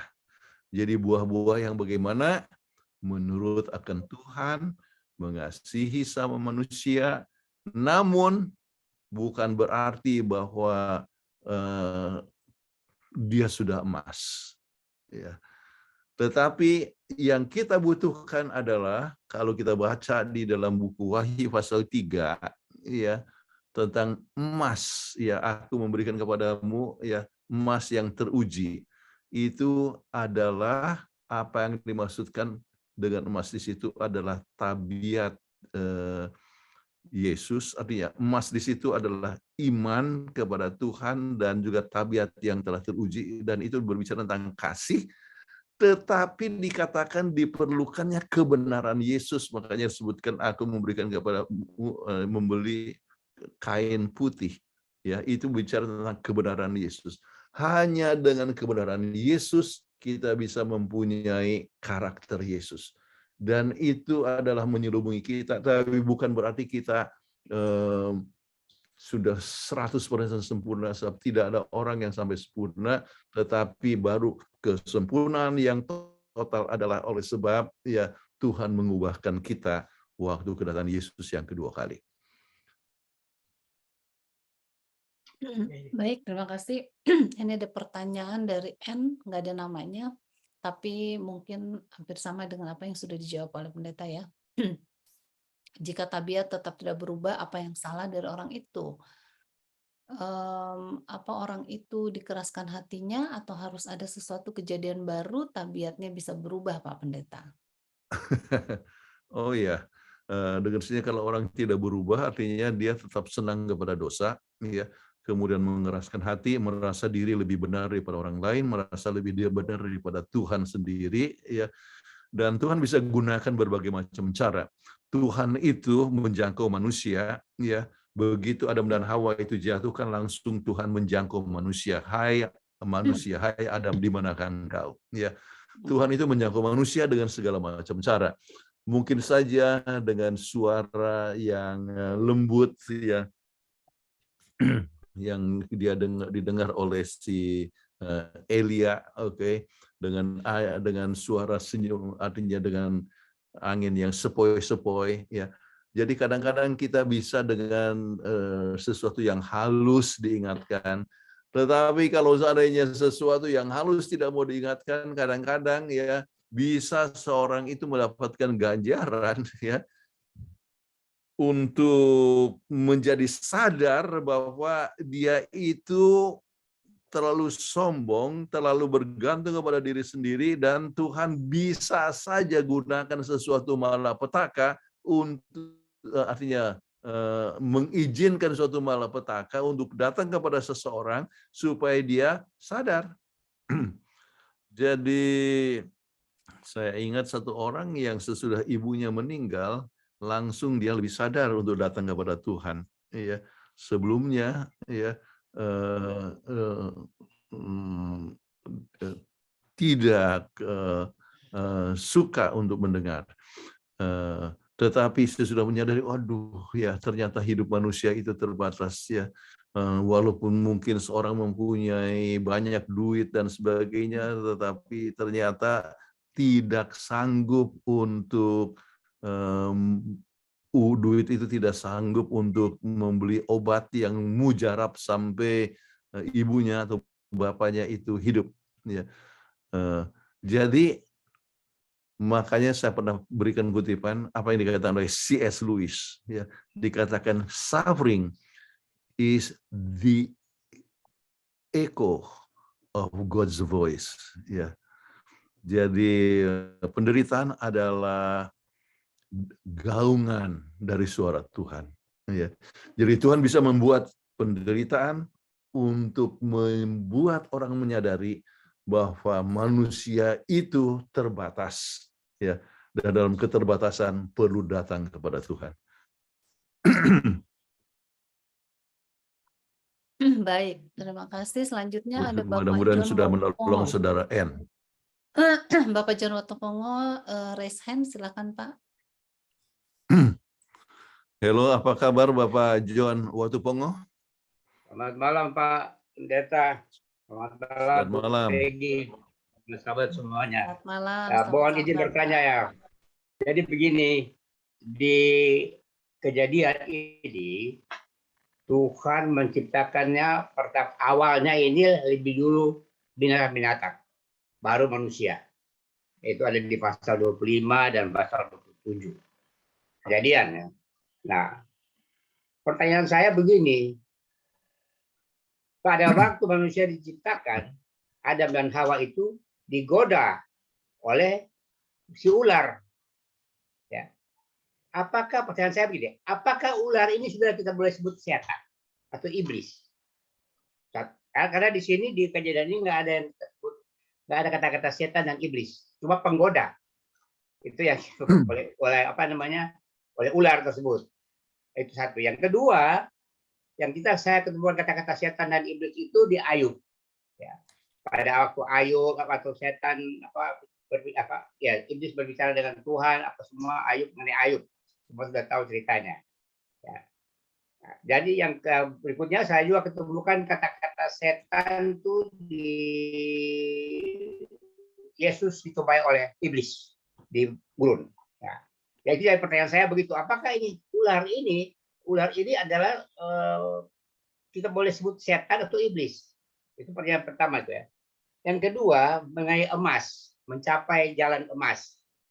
Jadi kalau ini sebenarnya pemahaman saya aja Pak Pendeta, apakah dengan untuk mencapai perjalanan emas ini kita harus taat kepada perintah firman, perintah Tuhan, Taurat semuanya, ya, dan kita bisa hidup damai sejahtera dan seterusnya dan seterusnya. Apakah begitu tujuannya? Terima kasih Pak Pendeta Kuntaro.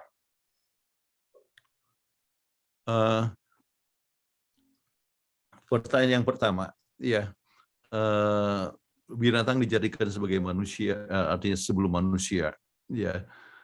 Kita ingin, ini adalah satu kebesaran daripada Tuhan bahwa Tuhan menyediakan lebih dahulu, ya, segala sesuatu sebelum manusia itu diciptakan.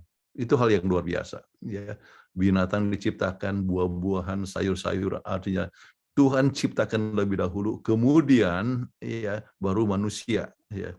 Jadi persiapan untuk kebahagiaan manusia. Itu pertama. Yang kedua, ya, apakah salah satu yang diciptakan itu juga ular? Jawabnya adalah benar. Ular juga termasuk yang diciptakan. Tetapi ular itu bukan berarti setan. Tetapi ular itu digunakan oleh setan. Ya. Jadi kita harus bandingkan antara Kejadian pasal 3 itu dengan Wahyu pasal 12. Ya. Jadi pasal 12 mengatakan tentang peperangan di surga, ya. Kemudian kita bisa lihat di sini misalnya digunakan istilah naga, oke? Naga itu ular, ya. Dan naga besar itu si ular tua, ya. Yang itu adalah Wahyu 12 ayat yang ke-9, ya. Yang atau setan yang menyesatkan seluruh dunia, ya. Siapa ini ular tua yang menyesatkan seluruh dunia? Kalau kita lihat kepada kepada Kejadian pasal 3, ya, itu adalah ular ya, yang menggoda Adam dan Hawa, kan Adam dan Hawa kan disesatkan, ya. Ya. Disesatkan. Jadi betul tidak disebutkan di sini ular itu adalah setan di dalam Kejadian 3, tetapi dengan penjelasan Wahyu pasal yang ke-12 kita tahu bahwa ini adalah ya setan. Jadi tapi bukan berarti bahwa Tuhan menciptakan ular untuk jadi setan, tetapi ular yang digunakan oleh setan. Ya. Jadi itu yang pertama yang jawabkan. Kemudian tadi agak kurang begitu jelas tentang pertanyaan kedua, tentang untuk menjadi emas. Perjalanan menuju ke emas. Iya.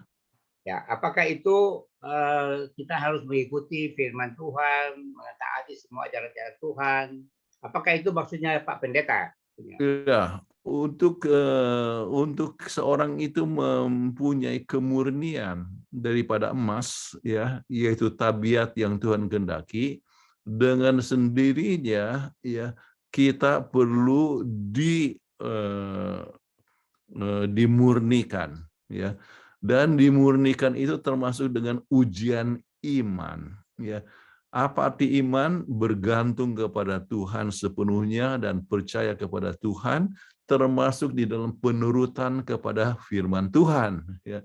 Jadi, yaitu seorang itu kalau tetap menurut firman Tuhan, walaupun dia mengalami aniaya sekalipun, nah dia telah menunjukkan bahwa dia mempunyai sifat emas dalam dirinya. Ya, jadi tetap mengasihi walaupun dibenci orang sekalipun. Ya. Jadi kalau kita dibenci orang, ya, orang buat jahat, tapi kita masih tetap mau menolong orang tersebut, ya, itu adalah satu sifat yang berasal daripada Tuhan, maka kita merefleksikan kasih Tuhan kepada orang tersebut. Jadi tidak bisa terpisah daripada firman Tuhan atau tabiat Tuhan yang penuh dengan kasih, ya, itu adalah satu hal yang berjalan bersama-sama. Ya. Mudah-mudahan menolong. Ya. Ternyata waktunya sudah lewat. Ya, puji Tuhan. Sudah lewat 15 menit, namun ini ada satu aja ya dari FS, mungkin dijawab dengan cepat. Bagaimana supaya kita tidak menyalahkan Tuhan dan tetap percaya atau bertahan jika mengalami ujian pemurnian? Ya, kita untuk dapat tetap percaya kepada Tuhan, ya, dan tidak menyalahkan Tuhan, ya, adalah jikalau kita mengerti, ya, siapa yang menjadi sumber daripada penderitaan. Kita sudah belajar bahwa setan adalah sumber penderitaan. Kemudian sering penderitaannya itu adalah salah kita sendiri.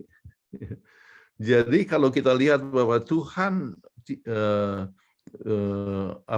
setan yang menjadi sumber dan manusia punya kesalahan sampai kita menjadi menderita, ya, maka kita tidak akan menyalahkan Tuhan. Tuhan hanya mengizinkan penderitaan, kenapa? Untuk kebaikan kita. Setelah melalui penderitaan kita dapat bertumbuh, ya.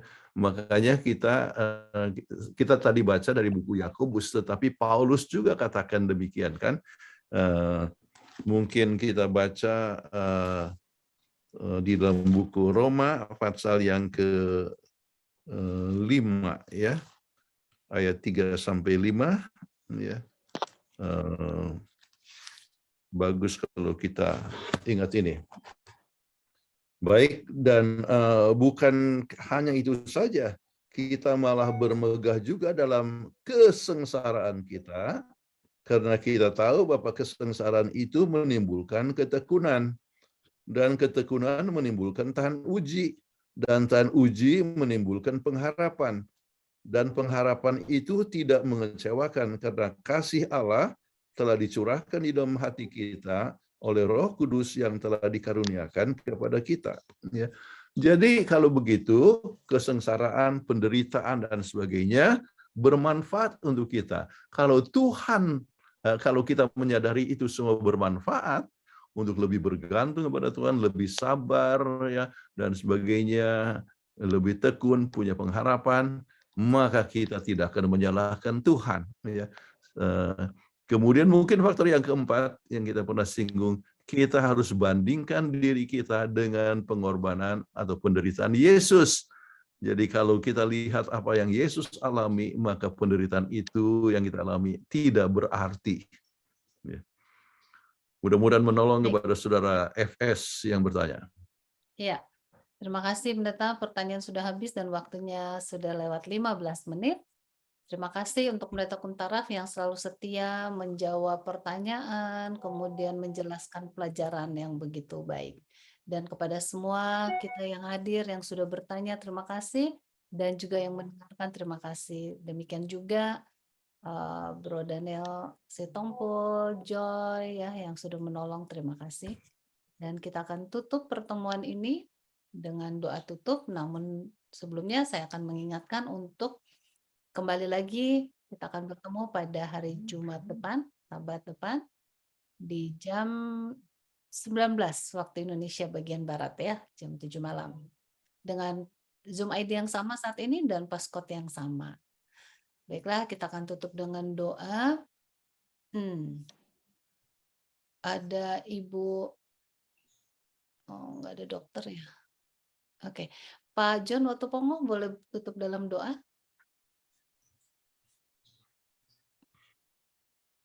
Silakan di-unmute. Oke. Ya. Terima kasih kesempatan ini. Mari kita bersatu dalam doa. Puji syukur Tuhan Yesus, Engkau sudah menyelesaikan seluruh acara pada malam hari ini, di mana kami sudah mendengarkan firman-Mu melalui Pak Pendeta Yonatan. Engkau sudah berkati dia, dan kami semua sudah mengikutinya Tuhan. Dan biarlah ajaran ini berupa firman-Mu ini akan menjadi pelita bagi kaki kami dan terang bagi jalan kami, dan itu akan lebih menguatkan iman kami dan hidup kami ke depan. Terima kasih Tuhan Yesus, terima kasih semuanya Tuhan. Dan kami akan istirahat tidur malam hari ini yang ada di Indonesia dan yang ada di luar negeri dan beristirahat juga. Kami kiranya pada waktu kami sedang istirahat tidur dan istirahat yang lain Tuhan, kami tidak diganggu oleh macam-macam penyakit dan mimpi yang buruk. Terima kasih Tuhan. Kembalikanlah kami semua Tuhan. Terima kasih juga Engkau sudah memberkati semua peralatan yang kami pakai. Ampunilah segala salah kami Tuhan, dan sempurnakan lalu kami ini yang sudah kami naikkan dan sudah kami naikkan syukur kepada-Mu Tuhan. Amin. Amin. Amin. Terima Terima kasih kasih. Pak John dan Pak kepada Pendeta, Bu semuanya. Peggy, Terima kasih Pak Ya. Pendeta Ya, Kuntaraf, nanti terima kasih Ibu Pendeta. Peggy, Wah. terima kasih semuanya. Bu Selamat Femi, sahabat, salam sehat selalu, Tuhan berkati. Pak Pendeta, Ibu Peggy. Terima kasih. Terima kasih Mungkin semuanya. Pak John, Ya, terima kasih. selamat mengajar. Terima kasih Pendeta. Terima Terima kasih.